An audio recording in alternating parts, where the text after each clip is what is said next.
This brief video will help demonstrate the choices a reader has in online dictionaries. There are good reasons that you might want to select a dictionary other than your browser's default dictionary or the first choice listed in a search result. We'll explore just a few of these dictionaries by looking up the word assuage and talk about some of the choices you have in online dictionaries. More videos follow in this chapter that explore other online dictionaries or reference resources in more depth. Before we look at individual dictionaries, I'll overview the elements that separate online dictionaries. Almost all of the online dictionaries have definitions, audio pronunciations, and most have etymologies and links to synonyms or a thesaurus. A feature that I think is particularly important for helping students are example sentences or use of the word in context. We'll examine how some of the various dictionaries differ and how well they present these resources.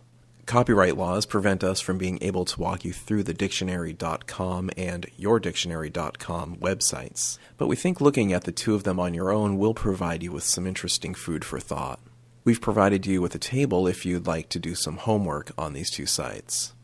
We'll try and give you an idea of the aspects that we recommend you examine: page layout, advertising issues, definitions that are appropriate for your students, and the sentences or other text that provide examples of the words used in language.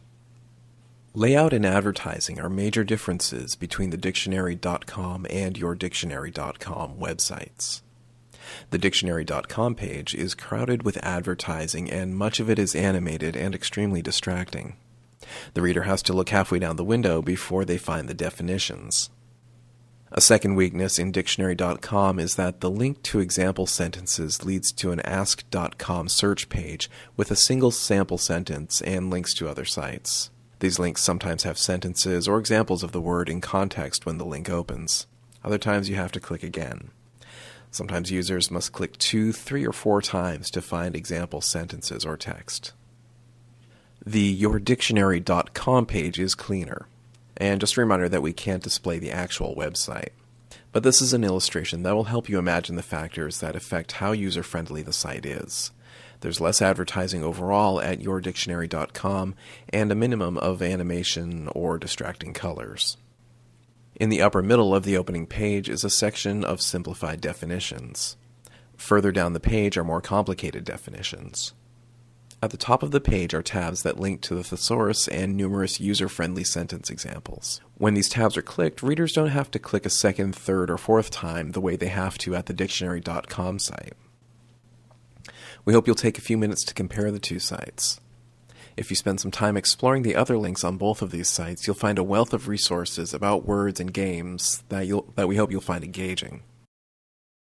Recently, it's been reported by both the Wall Street Journal and National Public Radio that Dictionary.com is the site with the most trackers installed based on studies of the 50 most popular websites.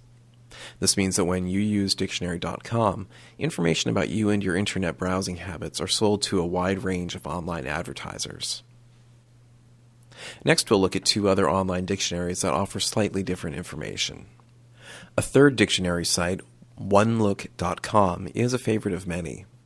It offers a quick definition and pronunciation and a list of links to other online dictionaries that have definitions of the word. If you take a few minutes to explore the various dictionaries listed for a word, you'll get a sense of the wide variety of resources available. Each of these has slightly different features, and you'll quickly find some favorites.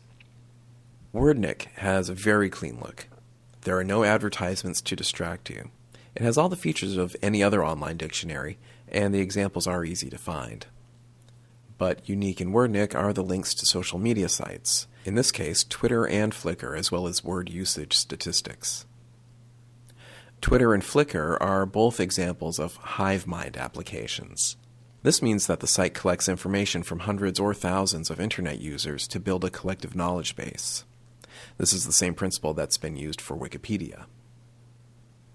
In the link to Twitter, WordNick posts tweets that use the target word. Tweets are very short messages that have been sent to Twitter to be distributed to subscribers. Flickr is an online photo sharing service. Users upload their photos and tag them.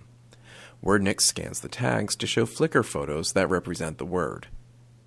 The word assuage has no Flickr hits, but if we look at another word, pinnacle, You can see how the Flickr photos help add layers of meaning to the definitions. You're never always sure why a Flickr user has attached a particular tag to a photo, but making decisions about whether or not a photo really is a good example of a word does make one think carefully about the word and its meaning. Finally, the statistics reported on each WordNick page are unique. In summary, the elements to attend to in selecting an online dictionary are a clean look, simple definitions, and one-click links to support elements. In other videos accompanying this book, we'll explain why easy access to examples of the word in language and to word parts or etymologies are very important. Also, in other videos in this chapter, a number of additional dictionary and word meaning sites are demonstrated. We hope you'll enjoy exploring these to discover the wonderful word study resources that are available on the Internet.